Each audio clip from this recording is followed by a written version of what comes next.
Hello everyone, this is Grace. It is September the 13th, 2022, and we are continuing our study in the book of Leviticus. We left off in chapter 6 and verse 14, so let's go ahead and get started. And this is the law of the meat offering. The sons of Aaron shall offer it before the Lord, before the altar. And he shall take of it his handful of flour of the meat offering, and of the oil thereof, and all the frankincense which is upon the meat offering, and shall burn it upon the altar for a sweet savor, even the memorial of it unto the Lord. Now we know for a fact that this was not. Hold on, we can just go back real quick. Hold on.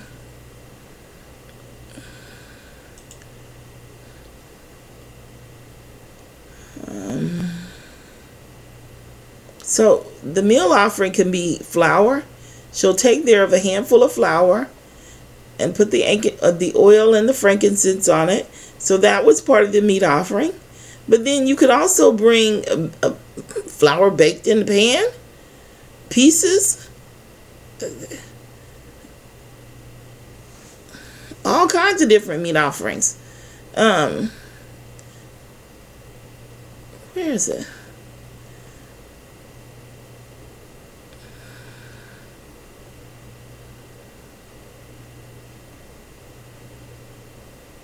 Bacon in the oven, unleavened cakes,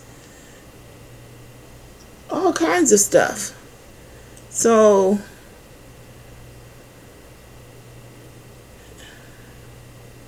obviously this would have been written before. I'm not getting it. But I guess they're saying if it's a handful of flour, then you do this. And he shall take of his handful of the flour of the meat offering. It's not his handful, but never mind. He shall, because it's just handful right here. And he shall take of it his handful of the flour of the meat offering, and of the oil thereof, and all the frankincense which is upon the meat offering, and shall burn it upon the altar for a sweet savor, even the memorial of it unto the Lord. And the remainder thereof shall Aaron and his sons eat with unleavened bread, shall it be eaten in the holy place. In the court of the tabernacle of the congregation they shall eat it. So the remainder of it is supposed to be eaten with unleavened bread. I think it's supposed to be as unleavened bread. I'm not sure because it's just made up anyway. But it's flour. So how are you going to eat flour with unleavened bread? They make it into unleavened bread. It shall not be baken with leaven. I have given it unto them for their portion of my offerings made by fire. It is most holy, as is the sin offering, as is the trespass offering. And it also says here that it shall be eaten in the holy place, the court of the tabernacle of the congregation. They shall eat it. They're going to make a big deal out of this because they're trying to set the priest over everyone else. These men are not going to be sitting in the courthouse all day eating bread every day. People are going to start talking about them. Every time I go in there, they're sitting down eating. That's not what they're doing in there. They're not cooking up flour. They're taking that flour home to the offering. Let's look at the real offering. Hold on.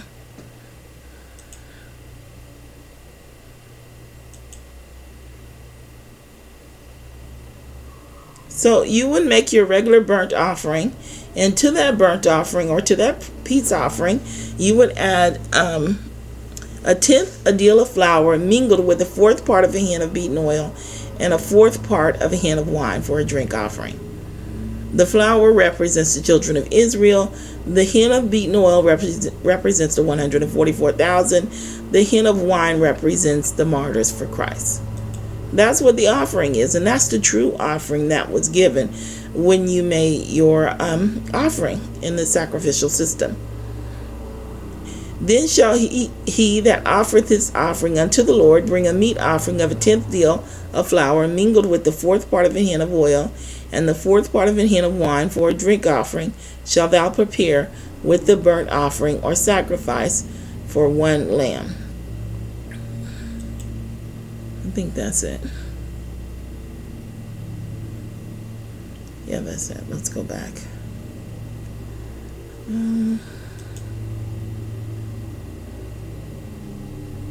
Okay. So when you come here and it says that you're supposed to eat it and only eat it in the only eat it in the holy place, they didn't do that. These men, they had kids, they had families. They would take, whatever they had, they would take it back to the wife and she'd feed those hungry children. That's what they did. There's a scripture somewhere in here where during the festivals, because King David had set it up where each person would work like so many weeks a year.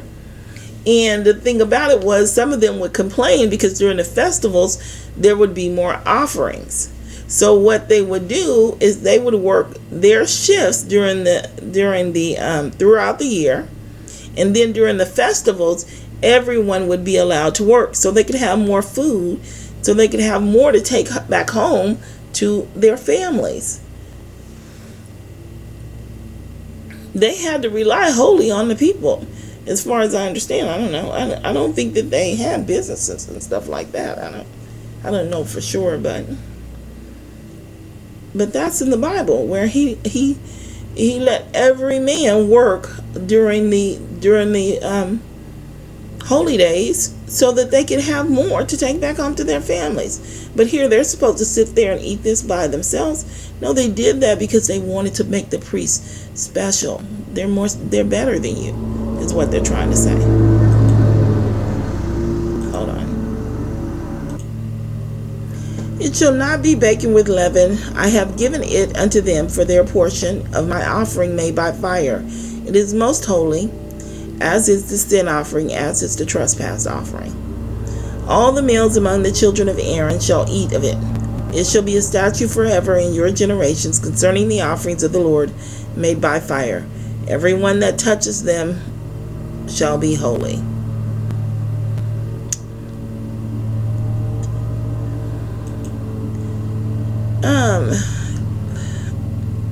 Shall eat of it. Everyone that touches them shall be holy. Let's read that again. All the males among the children of Aaron shall eat of it. It shall be a statute forever in your generations concerning the offerings of the Lord made by fire. So the topic is the offerings, right? So all you have to do is touch the offerings and you're holy. So you just go and touch a dead carcass or some bread or some flour and you're holy? Does that make sense? You're holy. You're pronounced holy if you touch the carcass of a sacrifice. We just read it. It's right here.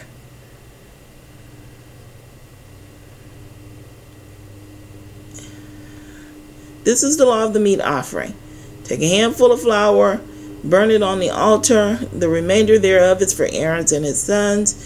It shall not be baken with leaven. It's most holy. They shall eat it in the holy place. All the males among the children of Aaron shall eat of it. It shall be a statute forever for your generation concerning the offerings of the Lord made by fire. Everyone that touches them shall be holy. All you have to do, how about that? Easy breezy. If only this were true. If that's all it took, sign me up. Sign me up. I'm in. I'm in. Y'all know about purgatory, right? You know what purgatory is? That's a Catholic doctrine. It's not real. But in purgatory, if you sin and you can't make it to heaven, you just go to purgatory and you're in purgatory until you have perfected yourself, and then you can go to heaven. Can you tell me a more wonderful thing than that? What could be better than that? Well, this could be better. This is better because all you have to do is touch something that's holy, and you're holy at that point. And it's not even anything special. It's a dead animal. It's some bread. Ooh. Oh, if only it were true. If only it were true, it would save us a whole lot of problems, a whole lot of trouble. Here we are trying to keep the commandments. I'm walking around with a piece of holy bread in my pocket. And the Lord spake unto Moses, saying, This is the offering of Aaron and his sons, which they shall offer unto the Lord in the day that he is anointed. The 10th part of an ephah of fine flour for a meat offering, perpetual, half of it in the morning and half thereof at night. Now I told you this man was not very smart. So now we have to try and figure this out. Well, we're not going to figure it out. It doesn't make any sense. We're just going to have to make something up and go with it. They shall offer in the day that he is anointed the 10th part of an ephah of flour for a meat offering, perpetual. How's it perpetual if it's only done in the day? How? It's not. But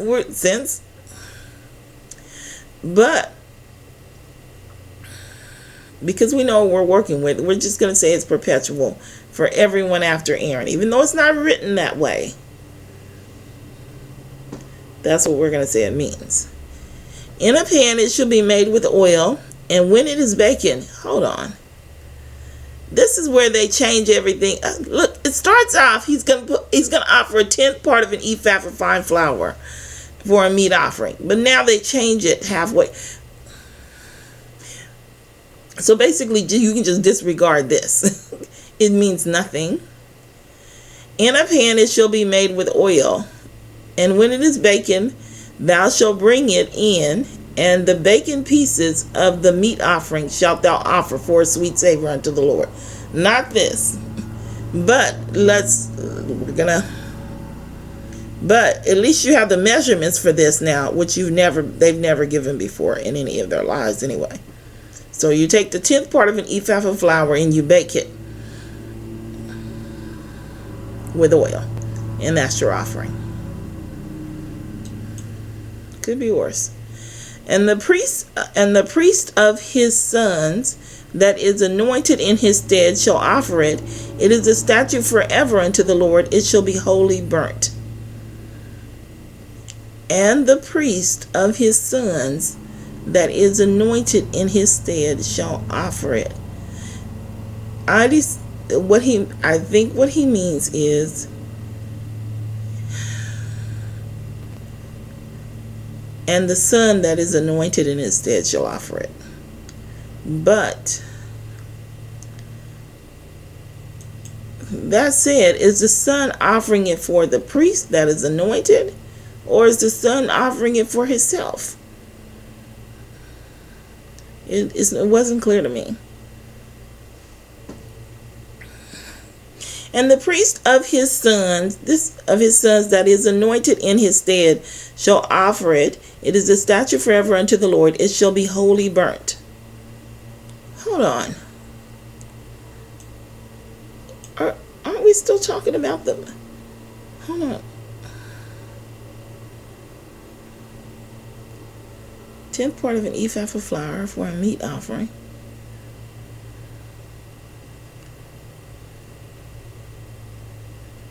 The meat offering, it shall be eaten.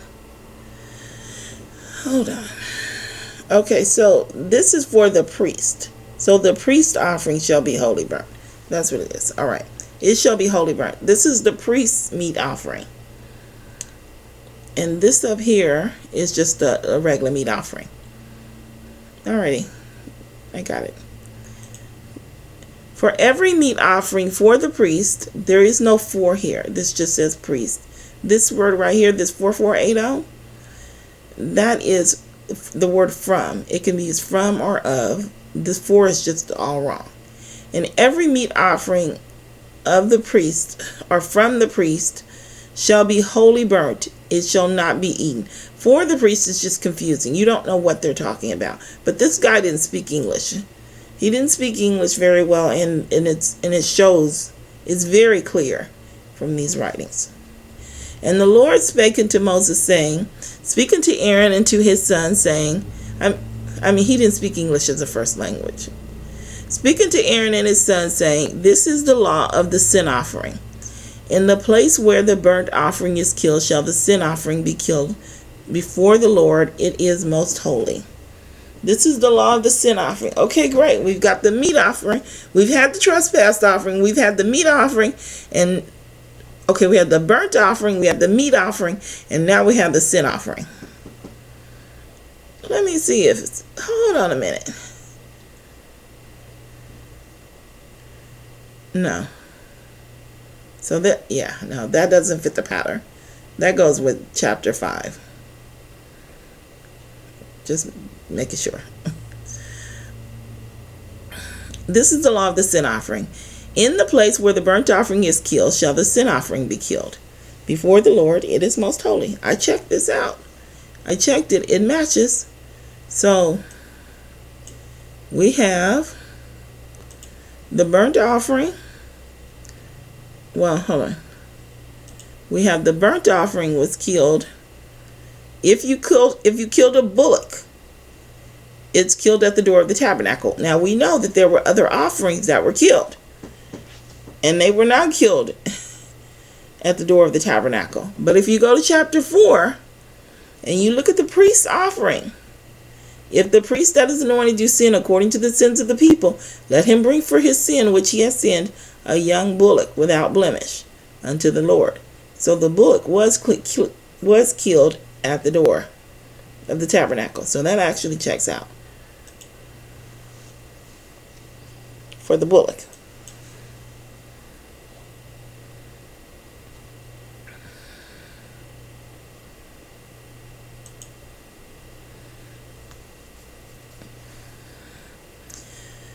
The priest that offereth it for sin shall eat it.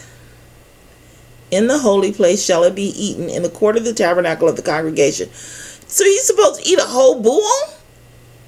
I didn't even realize that before.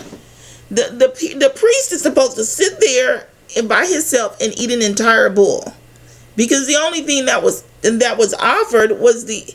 Hold on. They burnt that entire... Hold on. Shall offer we're going back to chapter 4, because I'm pretty sure they took that whole burnt offering. I read it. I remember now.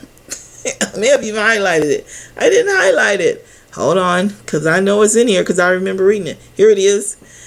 Even a whole bullock shall he carry forth outside the camp into a clean place where the ashes are poured out, and burn him on the wood with fire. Where the ashes are poured out shall he be burnt. They burnt up the whole bullock. What is he eating? Sloppy work. Very sloppy work.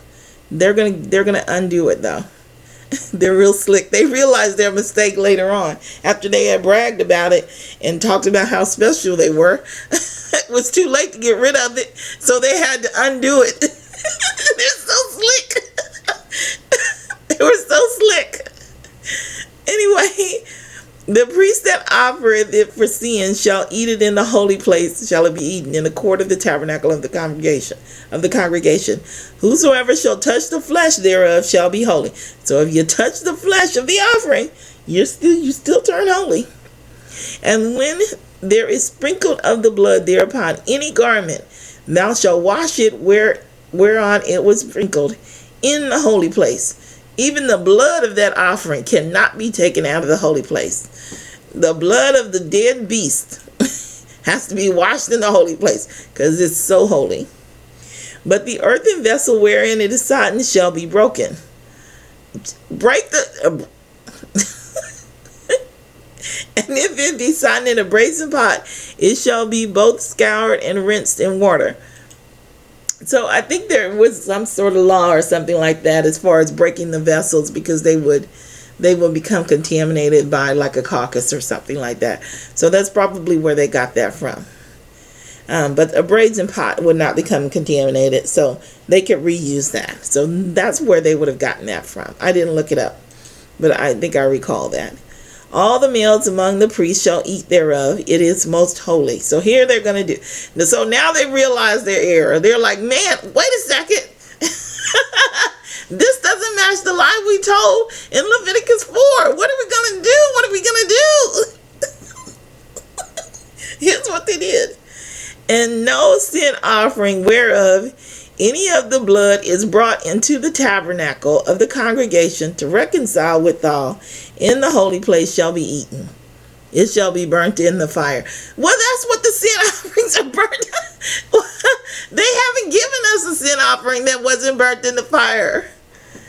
They haven't given us one.